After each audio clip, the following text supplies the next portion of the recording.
Hi, my name is Braden Emmer, and I'm here to talk to you about why disc golf is a sport worth trying out. It's apparent that there are very few sports as overlooked and as downplayed as disc golf. Disc golf is a sport in which you can grab a frisbee, or professionally known as a disc, and try to throw that disc in the basket in as little throws as possible. The rules and format of the game is similar to normal golf, as in like using the par and scoring system, such as birdie, par, and bogey, as well as over and under par. While over the past couple of years, disc golf has been greatly improved from where it first started, it wasn't all sunshines and rainbows in the beginning.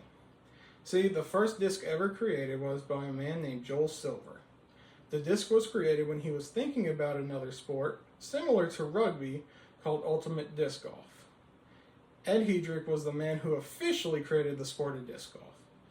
Hedrick invented the whammo disc while also dreaming up the game of disc golf, officially establishing it in 1974. 42 years later, the sport of disc golf is now thriving and well populated with players and families all across America. Most migrating to the sport during COVID, where disc golf saw its greatest increase in player base. Disc golf is a sport which many find enjoyable and fun, so why not try it out for yourself? In the sport of disc golf, there are many different ways to play. There are multiple types of discs, as well as ways you can throw the said discs. The different types of discs are distance drivers, fairway drivers, mid-ranges, and putters. Every version of disc has a range of speeds associated with them. Lower speeds are more beginner friendly, while higher speeds are more appropriate for more experienced players. Next thing you'll need to know is the way discs work. All discs, when thrown with your right hand while also throwing a backhand, will always finish to the left, while discs will finish right when thrown with your opposite hand. The most amazing thing about the sport of disc golf is that 90% of courses are free to play. Unlike ball golf, you must pay to play on most of their courses. Most disc golf courses are in city parks or in a field employed by the city.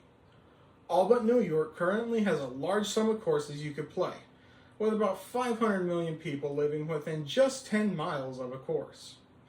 The pay-to-play courses are more high-end courses, as in like Dino Hills in Glenrose or Veterans Park in Arlington. These courses are usually privately owned and are paid and maintained by the owner of that property. The sport is also popular because of the relatively low-cost equipment needed to play the sport. Costing roughly $20 per disc, you only need a couple of discs to play a full course. You have to be careful though, the sport is heavily addicting when it comes to buying discs. I've been playing for just over 2 years, and I probably have accumulated just over a couple $1,000s in discs alone. The pro scene is not like ball golf's pro scene. Disc golf's pro scene is relatively small considering its viewer base and the amount of people watching and playing.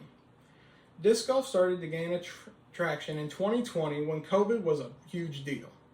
During that year, the sport had grew to around 3.5 million players worldwide because it was something to do during the height of the pandemic. Disc golf has steadily maintained its player base ever since. The live pro scene, also known as DGPT, Disc Golf Pro Tour, has grown in viewership ever since 2020. The Disc Golf Pro Tour is the reason disc golf is different from other sports. The Pro Tour is highly skilled players that have been playing ever since they were kids, making them highly skilled and veterans of the sport at the young age of 21. The payout is not bad either, with the highest player getting around a $10 million 10-year contract. This proves that there is a great sum of money in the sport as well. Disc golf can provide a life for players such as pros, coaches, and personal trainers, further proving the pro scene has a huge integrated effect on the livelihood of the sport in total. To conclude, when I first started playing disc golf, I felt that the game was stupid and I felt like it wasn't fun and I wasn't going to be good enough to play. However, I quickly found out that the sport of disc golf is very exciting whenever I finally started to give it a chance. Not one person has ever been good at the sport when they first started. Yet it is a game that it's not hard to build skills, especially when you start to understand the sport. The sport has given me new activities and friends, and that I most likely would not have encountered if I hadn't given it a fair chance. Consequently, I urge you to go and try to play the game while also giving it a fair shot. While it might feel stupid or lame, the sport of disc golf can provide you a new hobby, new experiences, as well as a new opportunity to make new friends, just like it gave me.